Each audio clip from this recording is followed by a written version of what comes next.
announcers have said it, you said it.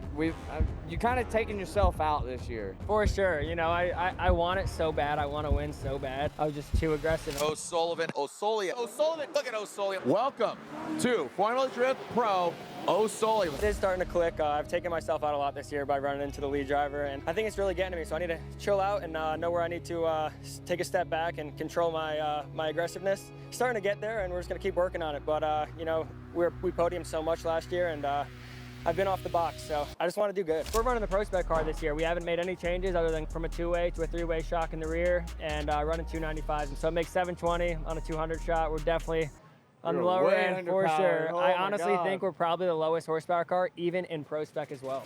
Is there any track you would ditch in FD? I hate to say it, but is FD the end though? What's after FD? I knew that was coming. I almost just went into that with you. I've been wanting this shit forever. I've been in the field with whatever they throw at me. Brush it off, pick myself up, moving on to the better. Hey. Ain't no errors, baby, it's a new era. Welcome back to the Circle of Drift podcast. Again, I want to say thanks to all of you that stop in every single week for a brand new episode. And today we are actually at Beach Bend Raceway for Holly LSFest. And we're going to be chatting with Connor O'Sully and a little about his debut into FD Pro, but a lot about his mishaps and mistakes that he ran into along the way. But before we get into that, I do need to give you a fair warning that this was the absolute loudest event that I have been to all season. So the audio isn't the best, but I did everything that I could to clean it up as much as I can.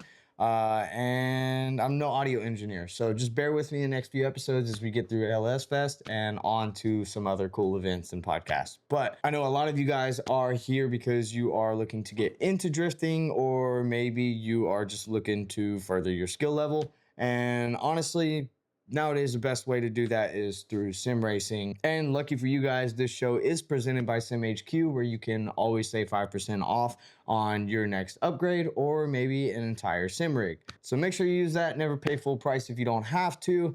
And without further ado, let's go ahead and get into the podcast. All right. Well, we have a brand new face to the channel, Connor O'Sully, kind of a people's hero of FD at this point now. Does it feel like it? Yeah, not yet. We're getting there. We're definitely making a name for ourselves. I mean, it's been a short ride. We started 4 years ago, and it's kind of crazy to think that we're already in pro, 2 years in ProSpec. And yeah, we started in 2021, Emerald Coast clutch kickers. Dude, your talent is it really just clicked, like coming from the motocross and stunt riding, just jumping in a drift car, and like I didn't really look up like local tracks or anything, so I was just going to XS Power, the battery company. They're out in Knoxville near me, and we just went to their parking lot, dude, and just started riffing, and it was just so natural. And Tyler Berry was a local drifter with us. You know Tyler? Absolutely. And he was going to clutch kickers, and I didn't know what it was. He was like, yeah, it's the highest paid comp in the U.S., and we ended up signing up. And I remember rolling in there day one, dude. It was just, you got like Honadale there, Poopy Race, and all those guys, all these crazy cars. I was like, what did we get into, boys? Compared to like your previous motorsports history, how did that feel? Like, just being like an underdog. How different was it? The atmosphere, like all of it. Honestly, dude, like the best thing about drifting, everyone is like so helpful. They all want to, like, other teams will help you out, and that's the best thing. Like, I didn't know anything about car setup or anything, and you definitely see that in drifting. A lot of helpful teams and stuff. And in other motorsports, it's just not a thing. You know, like motocross, they don't want to help you out. If you're competition, it's like, if you don't have spare parts, that's on you, man. You know. What about drifting made you go all in? Because obviously motocross and stuff. I've always watched drifting, like FD. Like I wasn't super into it, but a bunch of my buddies used to go, and I used to ride dirt bikes on the weekend, so I never made it out to E-Town because I am from Connecticut and stuff. And I went to FD Atlanta. This is 2020 or 2021. It was my first FD event spectating. I went with my dad, my media guy, and one of my good friends I grew up racing motocross with that's on my FD team now. Yeah. And I was like, you know what, I think I could do that. And like, I know it sounds like, and you know, we just cocky started. Piece of shit. No, you just like, I just had a feeling, and we ended up just going to comps, doing Pro-Am with Louie at AZ East 10 Drift, and it ended up just snowballing, and a lot of people were noticing me like, damn, like, I can't believe you've been driving for 6 months. And, you know, we kind of just started to invest, and, you know, mom and dad have been on board since day one, which is like the best thing ever. And it's awesome. Man. It's a huge family thing. So my brother, my sister, we bring the dog, the whole family comes out, and it's a good time for sure. So drifting has honestly turned into my life now, and yeah, it's a good time. I'm enjoying it. Oh, that's awesome, dude. Well, obviously, you don't have to talk about financial stuff or anything, but having a family behind it has got to be a little bit different. It's got to feel more like on a pedestal around some of the other drivers that are scraping together just to be there. No, 100%. And you know, like my family has always been into motorsports. My dad drag raced offshore race boats, and my grandpa was a pro motocross rider with Honda. Like, so my mom grew up around all that stuff, and my whole family is just into cars. My uncle drag races, and it's really just a big family thing. And you know, drifting is a new thing to them, to the older crowd anyways. And so at first they were like, oh, what is this? It's kind of stupid. You're just killing tires. It's a lot of money. And but you know, you're good, dude. Yeah. And you know, it's just fun. It's fun. It's good family time. All the other teams, everyone's super cool. It's a good community for sure. Yeah. Obviously, I just had Amanda Sorensen on in St. Louis, which just went out recently. But she is like heavily invested in the marketing still, even though she has the family backing. And how have you had to adapt to that? Yeah. You know, I've had like I've been really close friends with a lot of other drivers and stuff, so they've helped me out, like build my deck and how to really approach sponsors, which has been huge. And really just going to PRI and SEMA every year, we've had awesome results. I mean, last year we had 16 podiums, so it was easy to present myself this year. Previous years it was definitely tough, especially coming into the sport. You need to spend money to make money, or to even get money coming back into your program. You know, it's not, you can't just go out to a sponsor and say, hey, like I've been drifting for 6 months and like sponsor me. You know, like you need to prove yourself. So have a little proof of concept, something to show sure. already. Yeah, you definitely need to have results. So. Well, you obviously are running U.S. Army on the side of the car now this year. How did that come to fruition? And like, if you can share any of the inner workings? Yeah, for sure. We'll get into it a little bit. So we did a event with the Veterans Trust at All American Week. Okay. And that was a great time. We were drifting on an airbase with the U.S. Drift Circuit guys, and we were out there all week, just giving a lot of rides and just giving back to the people that serve our country. So that was awesome. We had Apaches chasing us. We did a lot of cool stuff, and I stayed in contact. And you know, like 8 months later, here we are going into Long Beach with the U.S. Army in the car. So yeah, it was cool. It's definitely awesome. You're the first U.S. Army car, technically, right? Yeah, so they did NHRA drag racing. Okay. Back in the day. I think this was 15 years ago or so. But yeah, they haven't been into drifting, and you know, they got the Air Force. I think Jeff Jones is doing something with the Marines, I believe. I saw a sticker on his car. Yeah. So yeah, I think that's awesome. Just getting everyone involved. So what does that entail behind the scenes? Like what? Obviously, you had to do that day specifically and go out and drive for them or whatever. But what's involved as far as deliverables? Deliverables? Yeah. I mean, I think recruitment is definitely the end goal. That wasn't the case this year, but hopefully in the future we can do something like recruiting. I mean, the fan base at FD is literally the market they're going after. I mean, between ages 18 and 26 roughly, I think that's a great opportunity for them. So that's exactly who's there. That's for sure. Yeah, absolutely. Oh yeah. Well, do you have is there anything in the works for that for next year? Or is it just all still kind of talking about we're still trying to figure things out. It's coming towards the end of the year and stuff. So, but yeah, that's the plan for next year, yeah. Okay. Similar cool, stuff. dude. I know you mentioned, sorry. Another LS. It'll be a second, hold on. I forgot what I was even going to ask at that point. I don't know. Anyways, you mentioned before the podcast that you are building another chassis, is that what you said? Yeah, so we had a new car we were actually going to run this year. We kind of got held up on parts, but it's pretty much done. That's going to be a fresh chassis for next year. It's another BMW E46. So we're running the ProSpec car this year. We haven't made any changes other than going from a two-way to a three-way shock in the rear and running 295s instead of a 255 ProSpec tire. So it makes 720 on a 200 shot. We're definitely on the lower end for sure. Oh, I honestly think we're probably the lowest horsepower car, even in ProSpec as well. That's that's impressive. The car makes 590 NA. Yeah, so the setup and the gearing is really, really important to start feeling comfortable. I feel like we struggle with that for the first 2 or 3 laps at FD, and you guys know we don't get a bunch of practice. So that's key, but when it works good. I mean, the car's fast. I haven't had any complaints. I think the only track we really struggled at was Seattle. It's just such a big bank, and we're on there for like 20 seconds. So that was hard to stay smooth up there because we also can't run these wheel speeds that all these other guys are running because the car just won't do it. Yeah. I mean, not with the amount of grip that we have in the car. So how much lower in wheel speed are you compared to everybody? I think some of the guys are at 145, maybe a little bit more at Seattle. We're at like 120. Oh my I mean, God. that's a lot. It's a lot. And every other track, I mean, we're a lot lower than a lot of these other pro guys. So, but it works. Well, the fact that you're still keeping up and like you're not just hanging in the fight, like you are.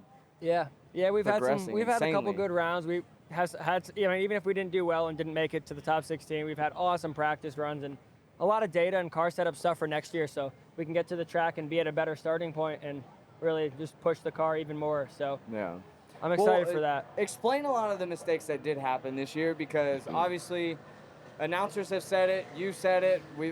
You kind of taking yourself out this year is more or less what the situation is. For sure, is. you know, so why? I want it so bad. I want to win so bad, and it really does. It hurts me. I mean, I think the first 3 rounds I ran into people.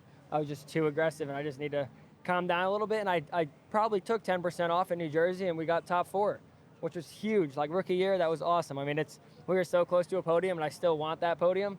We still have 1 round left to Long Beach. I'm ready for that. And but yeah, I have taken myself out quite a bit, and that happens though. You know, it's drifting. You have 30 seconds to be absolutely perfect, and that's the biggest thing about drifting. It's like so mentally draining. It's insane.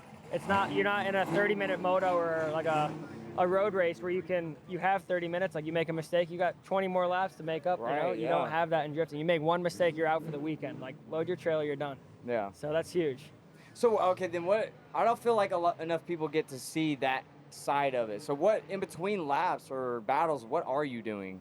Obviously, you know, when you get to top mentally, 16, like I think things go a lot smoother because you're fresh, you're driving. When you do top 32, it's like, hey, take a 2-hour break, go sign some autographs, hang out with the fans, and then like go back out there on track, put your tire on this line, your bumper on this wall, like, you know what I mean? You have to be perfect, and like, I think that's a huge thing. It's just having the downtime and just laying down that 100-point run again. Yeah, being able to switch back and Right. forth from hey, nice to meet you to I gotta stay focused. Right. Or like I haven't driven 3 hours and the track temperatures change. Like you don't want to overthink stuff, and that's another thing. Like sometimes I'll be at the line. Well, not really this year. I tried to stop, but I'd be at the line and like, oh, I'm gonna shift here. I'm gonna initiate here, and I think that stuff messes me up a lot.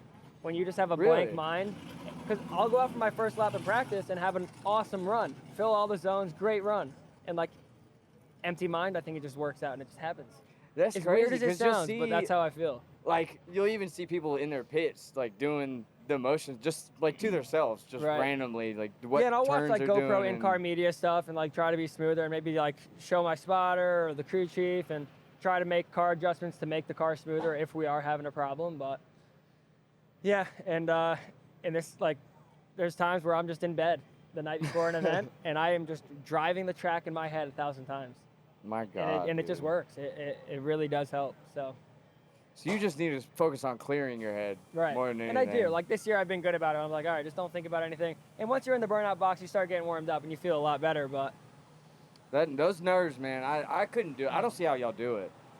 Especially being at the pro level. Yeah. I mean, and like making that jump from ProSpec to pro, like, I mean, you have great drivers in ProSpec and pro. Don't get me wrong. But making that jump to pro is like coming through transitions and knowing that driver is going to be committed. Like, yes, everyone can make a mistake. I'm not saying they're going to have perfect runs every time, but knowing that that driver is most likely going to be on throttle, going to be on the right line, you can come through the smoke way more committed and really like showcase your driving compared to like Pro-Am or ProSpec, you know what I mean? So I really enjoyed that in pro. Do you think there's any way to, as far as ProSpec goes, to weed out a lot of those drivers that, you know, are on the border of whether they should be there or shouldn't, not to like be a dick or anything, absolutely, but yeah, like what is there even a way to balance that out, or I is think it just that's have to like live with it? My opinion, I think that's why seeding kind of came in. I mean, if you can't make it through seeding or through your top 32 battle, I think they're probably going to start pushing drivers out. I mean, there's so many Pro-Ams and new drivers coming in that you can't have all the drivers. And then all these ProSpec guys, top 3 every single year, have the opportunity to move up to pro. Like I you just can't have all of these drivers. So there has to be some kind of way, like whether if they don't have points or haven't made it through seeding or top 32, then it's time to maybe take a step back or work on some of your problems, whether it's driving, program, car, Right. you know. So I think what they implemented this year, the whole pulling license. If you're, what? you know how like some pulling license? drivers got their license pulled and Yep. stuff and couldn't come back or whatever just for lack of points or whatever the circumstance Right. was. I think that would handle a lot of that I aspect. agree, and like some drivers that don't show up to rounds. I mean, I think you have to be at all 8 rounds. Like I understand if you can't make it or if you have a car problem or family problems and you can't make one round, but like some guys that are like not making or taking half the season off or just can't make it, it's an opportunity for another driver to be chasing their dream, driving an FD or doing, you know what I mean? So Now, arguably a better driver could be there too. Right. Not to be No, again for sure. a dick, but for sure. that is the truth. So, well, do you miss qualifying? I do miss qualifying. I do. I feel like I haven't qualified. This is gonna be the first time I qualified in probably over a year. It just like Oh feels my God, weird. that's it feels crazy. weird. I didn't And I do miss it put because that it's like together. I think it should be based on how good you are with your car this weekend at this exact track, not based off the previous event with that setup at that track. But I mean, that's just my personal opinion, I guess. And I also think it's like cool to showcase. I mean, you're the only one on track, so they get to really shout out your sponsors, your program, like what you've been doing. And I think that's cool because it's kind of it's like a lap for you. Yeah. So they get to really focus on that one driver instead of two drivers. But, you know, and I can also see it like the seating bracket can be a better show. I mean, you have to battle and there's a lead and a chase. So, I mean, I understand both parties, but I would like to go back to qualifying if it was my opinion. So, Oh, dude, I miss qualifying. I'm the new guy, I'm not though, gonna so. lie. I miss it a lot. for sure. It's just, as a driver, I understood that better. Half the time when I'm watching seating, I'm like, I feel even more lost than Yeah. anything. How did he get here? Why is he battling him? And da da da da. da. Right. It's And some so crazy stuff confusing. can happen in seating. I mean, it's a True. battle. Yeah. So, yeah. but yeah, I would like to see at least pro go back to qualifying, but we'll see. Now, which track are you? I guess. Which track do you prefer the most? My favorite track? Yeah. Yeah. Probably New Jersey. The figure eight at Jersey is probably my favorite track. I did E-Town Gambler there last year. I think we got like 7 podiums there. We won New Jersey in ProSpec. I just had a lot of seat time on that track, and I really do enjoy it. And it's kind of like the closest track that we have to a stadium. I mean, you got stands on both Yeah. sides. I just think it's a really cool vibe. And my second track, you know, it's almost a tie, but I really, really enjoy driving St. Louis. That's crazy. I know that I see a lot of guys in FD that don't like to drive St. Louis, and that's probably one of my favorite tracks. What about it? I don't know, just coming out of 2 to 3, that long like low angle sweep. I just think it's sick. Just especially when you're like doored up with someone. It's really a rewarding track. Now, did you drive it the first year they did that layout when it was a very like almost straight drifting type layout? Nope, they had it wider. You know. Oh, okay. So That's good my at rookie least, year yeah. was 2023 in ProSpec. That's right. Okay. So I think that was the yeah. first year they widened it. Yeah. Damn, dude. So, yeah, so I never got to drive the narrow like hallway style track. Is there anyone you would just ditch? Is there any track you would ditch in FD? Oh, just get the absolutely. fuck rid of. I hate to say it, but Salt Lake City, Utah. That is not my track. Actually, yeah, you mentioned that before. Yeah, I did. Why? Tell them why. You know, it's just the spectators don't get to see it as much, but there are little humps, so it's hard to see zones. Like Outer Zone 2, or I guess it was Outer Zone 3 this year. But coming in there, you can't really see anything until you're at the zone. I do have good laps there, and I do feel good, but it's just like I haven't had great success there. We got knocked out of 32 this year. Last year, I actually lost. I was leading the championship going into Utah. Ended up getting second. We got knocked out of 32. We had 2 one more times with Dmitry Bursky. So that was a tough battle to begin with on a top 32. So, and then the year before that, we double zeroed in qualifying rookie year. We had rookie of the year in the bag, and yeah, we threw it all away. Double zeroed, drove off the track. We did have a bent subframe, which we found out Ooh, that sucks. later yeah. that week. And but you know, that's like the little things. Coming in my first year, there was a lot of things that we learned about the car and things we need to change throughout the season, even if it's not damaged. And Yeah. so, That's insane, man. yeah. To throw away rookie of the year with a double zero. Yep. Yeah. No, it was insane. That's gotta hurt. And especially because we had great laps all day, and then just minor shit. Yep. And my first lap, drove off the track, and I didn't really think much of it. I was like, I knew the car did something strange, but we were like, all right, let's just like, I'm gonna clear my head, I'm gonna walk around. Didn't really look over the car, which obviously hurt me. We probably could have changed it looking back at it now, but that stuff happens, and yeah, you live and you learn. So moved on to our second year. Got to make them upgrades as you can. Yeah, no, Well, for sure. The new car, though, obviously, we didn't really dive too deep into that. What are the actual changes you are making from the current car to that car? Yeah, so the biggest change is going to be the motor. We have a 427 in our current car. Like I said, it makes 700 horsepower. The new motor, we got a 454 from late model engines, candid valve setup, and that motor just made 940 on an engine dyno NA. So it makes quite a bit more power. Yeah. So it should be probably around 800 wheel through the quick change. And we're going to put a 300 shot of nitrous on it. Shout out to NOS, those guys over there. So that's going to be cool. We should be around the 1050, 1100 mark to the tire. So that's definitely going to put us in a better spot, especially for tracks like Seattle and having that wheel speed to stay up on the bank and stuff. So you're really going to have to hold yourself back then. Yeah, Good for God, sure. man. Yeah. For sure. And I'm excited because, like, the most horsepower car I've ever driven, drift car-wise, is my current car. Yeah. So I'm excited to do some testing in that this winter. That's going to be cool. But yeah, pretty much it's just a newer version of our car. All the things that we don't like on my current car, we've upgraded. And yeah, it should be solid, but we definitely didn't spare anything on it. I mean, it's fully stitch welded, acid dipped. It took a long time, and it's just a really, really nice car. So we definitely won't be driving that car at Long Beach. We're gonna drive the old car, but round two we'll have that car out, and we'll probably do the Big Duck Club, like that M2 style body kit he just came out with. Yeah. Looks really, really good. So I'm excited to have that on there. Have the car look a little bit newer.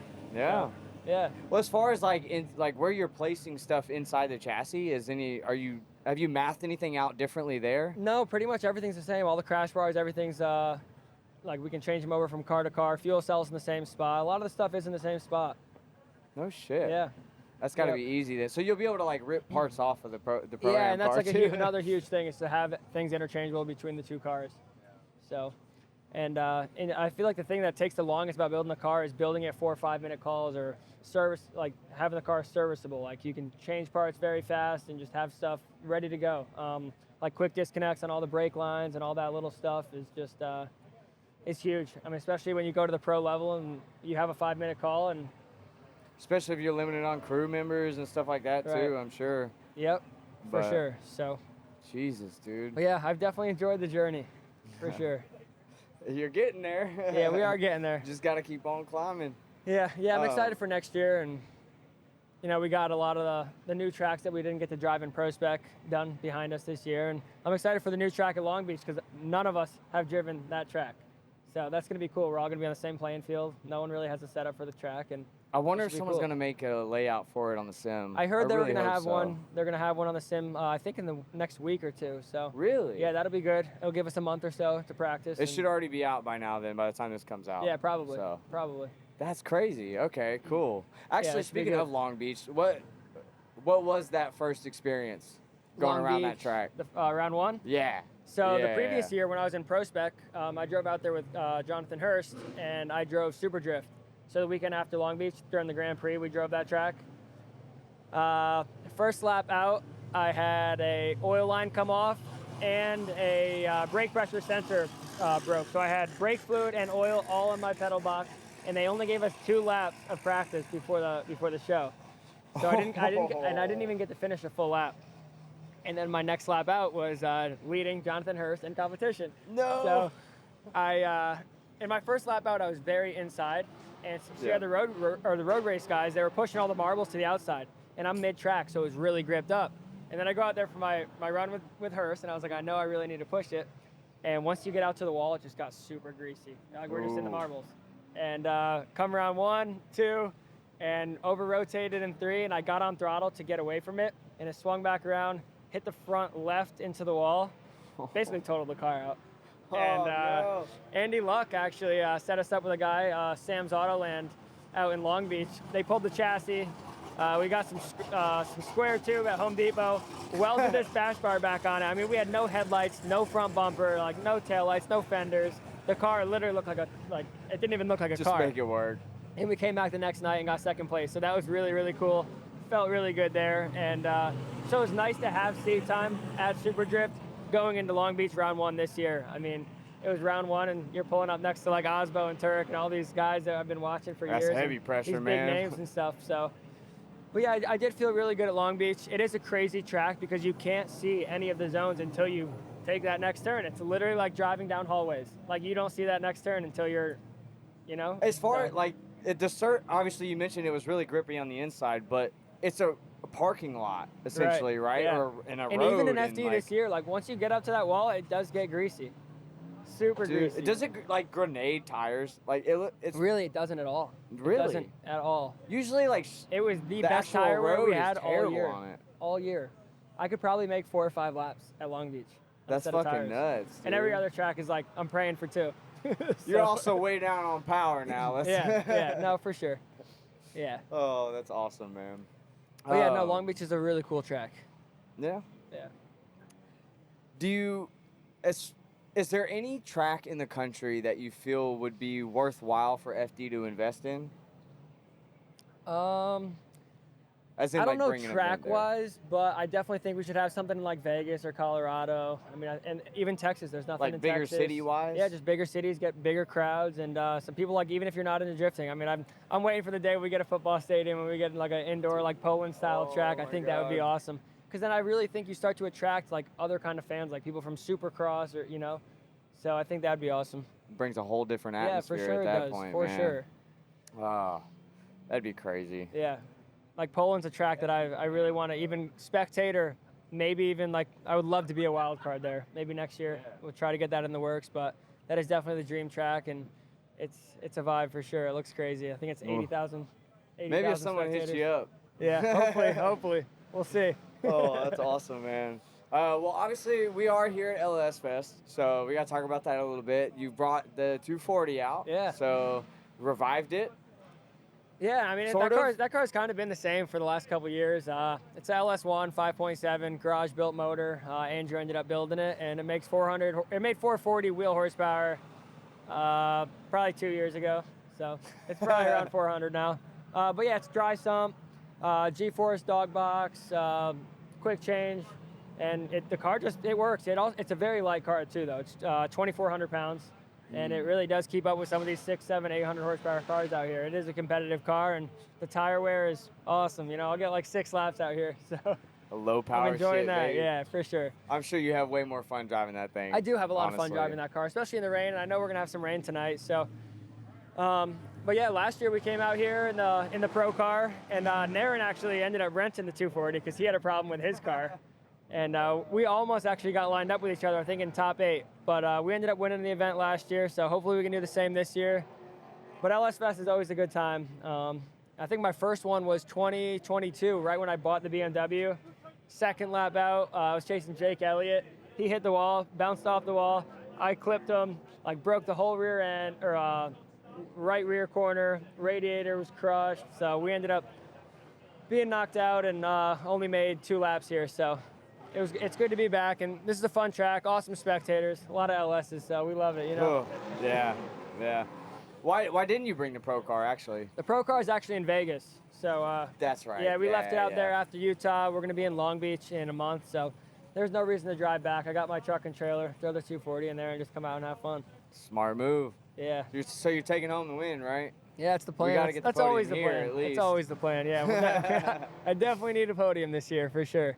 But, I mean, even going into FD, I mean, every weekend, that's always the plan. I always want to win, always want to get on the podium. And well, tell me the biggest misconception, because obviously FD is a very shiny example of that thing. So what are a lot of the things that you noticed jumping into it that you probably wouldn't have just from being an outsider? You're saying, like, good or bad? Either way. I mean, I think a lot of people are like, hey, I want to go to FD, and they do Pro-Am, and they get their license, and they expect a lot of sponsors to be knocking on your doors, which is not the case. You need to put in the work. But, it's like it is the biggest drifting series in the world. I mean, it's the only place you can really market yourself and bring yourself to these big companies. I mean, it's the biggest place to display yourself anyways in the drifting community. I mean, I love the grassroots stuff, but if you want to make this a living, and I think FD is really the only way to do it. I mean, there are other The people. only way. I wouldn't say it's the only way. There are other people that are doing really well and they are successful. Like look at Nate Hamilton. I mean, the stuff he's doing with grid life and stuff, he's killing it. But I think, yeah, I mean, I don't know. Yeah. Do you just have the competitive edge? Is that what the drive is? Yeah, I mean, I've always been that way. I've always been super competitive. I mean, whether it was motocross or stunt riding or whatever it is, I always definitely push it to the limits, and sometimes I go a little too far. And obviously, Don't that's ever feel the hurt me, need to so. just relax? No, not Just really. have a little bit of fun? No, I like to party, dude. Because, like, you're obviously here, but this is still a damn competition. It And is, this but is you your know, fun. It is, and a lot of times you don't really have fun in competition. I hate to say it, me personally anyways, because I want to do good so bad. So it's really, I don't get to enjoy myself like I would at like a Grid Life or a Hyperfest or something like that. But I do treat LSFest like a fun event. So I'm chill, nerves are low. I'm not like, you know, I'm not super amped up.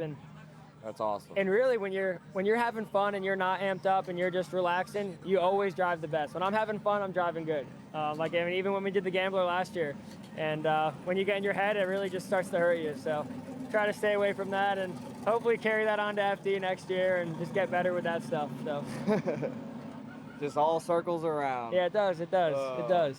Well, as far on the motorsports topic of just your past and everything, is there anything from, say, motocross or like any motorsport you've done that has helped translate to the drifting Yeah, honestly, career? I think the biggest thing is just beating the crap out of things. It's like What whether the it's fuck? dirt bikes, quads. I mean, if you're just being hard on the car and just being aggressive and just beating it up, man. That's it. And the stunt riding was huge too because we had a handbrake. So I mean, the clutch work with the handbrake and just being able to do multiple things at different times, I think was huge. Do most people even know that you used to stunt ride? No, I don't know. And it really, like, I had a couple of stunt bikes and 636s. I actually picked up an R7 recently, tried to get back into it a little bit. But it was mainly dirt bikes. That was my thing. Like YZ125, I had a YZ450, and like, that was my thing. I like the dirt bikes. They're just a lot more swag compared to some other stuff. And it's a different kind of riding, obviously. That's cool. But yeah. No, I've never been in that world, so like I just don't. Well, I've seen you had a couple guys in your podcast that were stunt riders, and they're making the switch over to drifting. And yeah, I mean, I'm 28 now, and it's crazy because I haven't really. When I first started drifting, trying to go get my Pro-Am license, I took a step back from stunt riding because I didn't want to hurt myself, and it was huge because like if I break my leg, break my arm, I can't drift for 6 months or whatever it is, you know. So I didn't want to put myself in that situation, and I do kind of want to get back into it a little bit, but no, I always enjoy it. So I think it would be kind of cool. I mean, you just incorporate it with the drifting. yeah, and You that would was be kind of the you goal would be because an like outlier. I'd love to do almost. like some like movie stuff because I mean I can there's multiple things I can do, whether it's riding a dirt bike, a street bike, or drifting a car. Or, You ain't far from Atlanta, Yeah, bro. They yeah. record a shitload of movies down there. right. I feel like it's a lot of West Coast stuff too, but yeah, I think that was like kind of a goal in the beginning, and hopefully we can do something cool like that in the future. And yeah. That's cool, man. Yeah. Is FD the end though? What's after FD? Like, Yeah, well, I knew let's- that was let's coming. just I almost just went into that with you.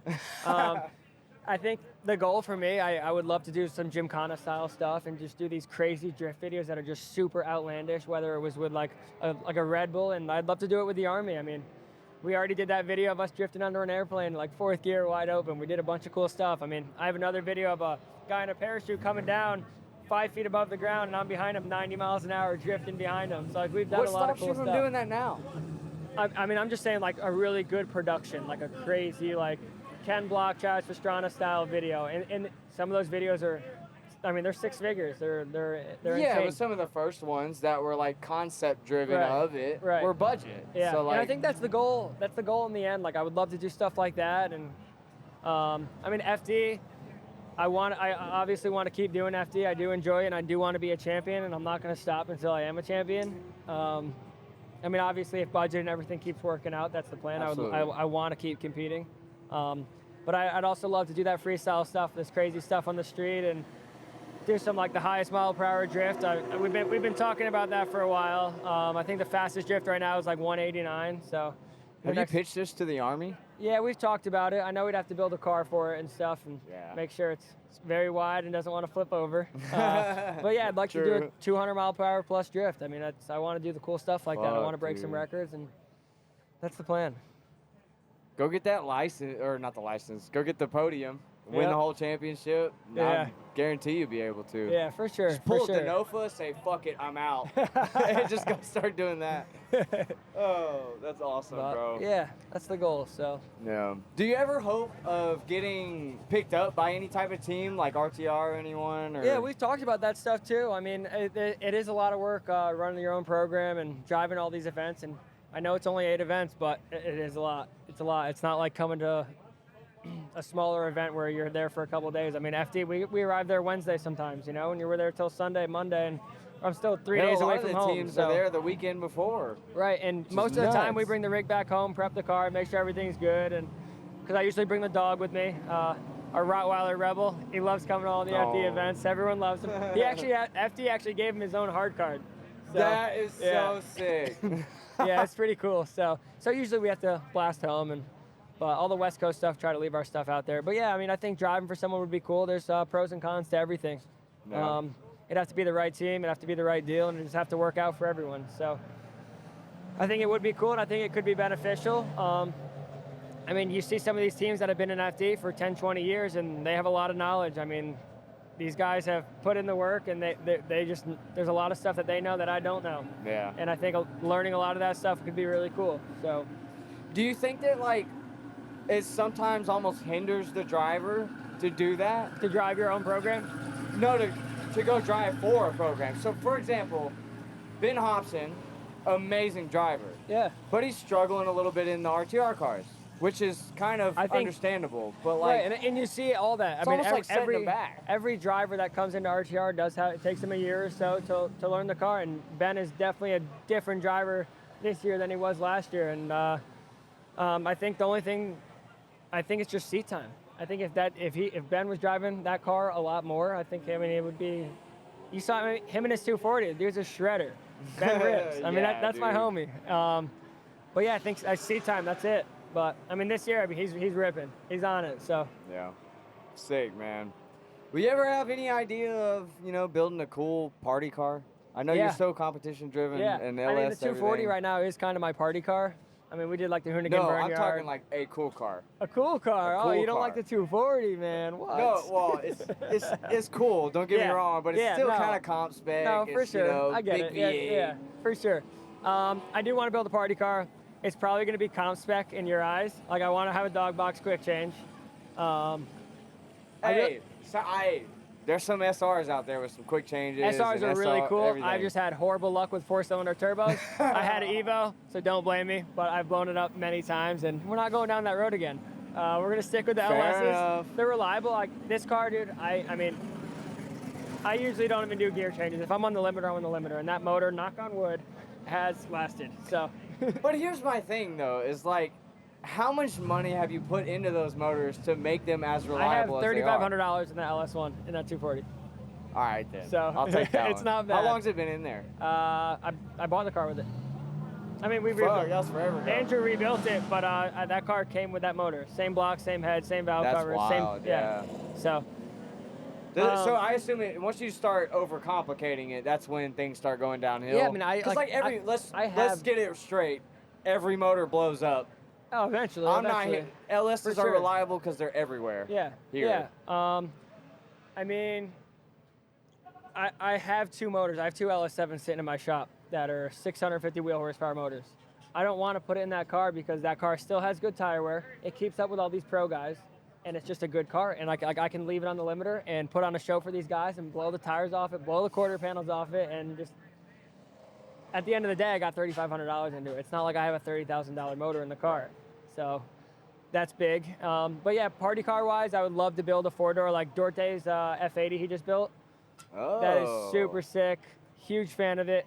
And like, if we're gonna be going back to these army bases and doing all these rides, instead of giving one guy a ride, I could be giving 3 people a ride and build a 4-door, 4-bucket seat car. That's and cool. Still have 500-600 horsepower, whatever it is. Probably LS, obviously. And but yeah, dog box quick change, and I'd like to do something like that. I mean, I think having a party car with 4 seats is awesome. I mean, you go to, like, I do Fuel Fest and stuff in Florida. There are 2 events, and just having a bunch of spectators and people that are trying to get into drifting, giving them that experience is huge, and it's a lot better to give 3 people a ride, like I said, instead of 1. If you really want to make some money back drifting, Yeah. Fuel Fest is the event. Yeah. I promise, man. Right? No, for sure. And like even some of these guys that have G35 stock motors.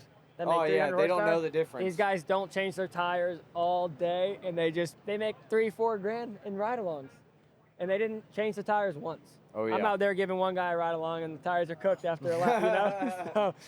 So I definitely need to figure that out. That's but, hilarious. Yeah, no, I have a lot of fun at all those fun events. So That's why I asked that question on, like, if you could build a party car almost. Because it always seems that specific car that you would build is entirely different than what you are driving and building currently. Right. So that's unique to hear. You'd go it's still a BMW route, but kind of Yeah. bougie. yeah, no, Bougie it is BMW. bougie, and all the HGK stuff. It just looks so good. Yeah. So good. I get that. Well, But- cool, man. What other events you got this year? So we got Long Beach. I think I'm actually going to be going to Dominican Republic in 2 weeks to go drift out there. And then next weekend we got Slush Bro, in if Nashville. you do, can you bring my kit back? We're out there, JP yeah. fiberglass? Dude, it's held up because of the tariffs. They shut USPS down. Yep. I was like, what the He just emailed Time me to the be other day. last. I'm like, dude. And then I'm actually, so my sister lives in Saudi Arabia, and we're actually going out to Dubai in November for Thanksgiving. Ended up connecting with some guys over there that owned Homa Drift, I believe it's called. Okay, and they're doing a comp there the Saturday I get there, so I'm gonna go drive. They got a car for me and stuff, so that's gonna be really cool. Dude, that's so cool. Trying to just drive like all over the world. I mean, I think that's awesome. And we went to Barbados 2 years ago, drove out there with my boy Alec. He's got a LS Turbo E46, and like you don't see stuff out there in Barbados. It's a very, very small island, and things are very expensive to import there. And this dude's got like a fully like ProSpec 600 horsepower E46, and it's actually my first right-hand drive car I've ever drove. It was a little different, but they have a really cool track out there, and I had a good time. So really just kind of exploring the U.S., meeting new people, driving, just enjoying it. That's awesome, man. Yeah. By the way, since your progression has been so fast, do you use this sim at all? Yeah, so I did not start on a sim. I didn't buy a sim until I got my ProSpec license. I Really? did Pro-Am, and I was like, all right, we're going to FD, and you can't practice at a lot of these tracks. Everyone I talked to, they're like, get a sim, and I really hated it for the first like year or so, and I've learned to like it. I do enjoy it now, and my spotter this year is Dijon. He's in VDC, so that helps a lot too. So like he'll bird's eye view and watch me make runs, and we'll try to dial in there, and we'll find some other guys to drive with. So like I'll do a lead, and he'll tell me where he made mistakes, where I can capitalize on it. So it's kind of like we're driving in real life. So we have like a good communication going on. So going into FD, that helped a lot too this year. So yeah, we're kind of just building a team. We got a lot of good guys that I've grown up with, that I've raced motocross with. My brother is on the team for some of the events. My buddy Jake, one of my good friends is my media guy. So we're a tight team for sure. And my spotter's new this year, and he's helped out a lot. So yeah, we're all like a big family. So I think that's awesome, dude. Yeah. So cool. Well, all right, man. Well, I don't want to hold you up too much. Yeah, you're good, dude. But We've been talking about this podcast for what, 2 or 3 years? no, I know, yeah. And it honestly, he's not far from me. Yeah, so no, I really need to. I'll come out one day. And, we can do a full episode or Yeah, something. for sure. Just let me know in the comments if you guys Yeah, want dude. that, all that. But, Absolutely. yeah, man. We'll have to do it, Well, for I sure. really appreciate it. Do you want to shout out any sponsors or anything like that? Yeah, U.S. Army, ACT, RTS, Cosmos, AC Rags, ATS. Hopefully I'm not forgetting any. But yeah, FTF, GT Radial, all those guys. Everyone that helps me out through this this wild journey we're doing. Thank you guys. Absolutely, man. And the followers. There you go. Yeah. Obviously, his stuff's linked below too, so you can check him out there. But really appreciate you making the time, Yeah, man. absolutely. and, Appreciate you, dude. Good luck this weekend, Thank dude. you, brother. You got it. Try to get on the box, baby. Stop getting in your head. Way up to the ceiling. Trust no bitch, can't catch no feelings. I've been taking long flights from the Bay to Ibiza. Hit home runs, I'm a ball like Jeter. I just want 4, then I leave her. I'm a young pop star, call the boy Justin Bieber. Got a little money if you want, I can teach her. Whole life a movie, you can watch it in theater.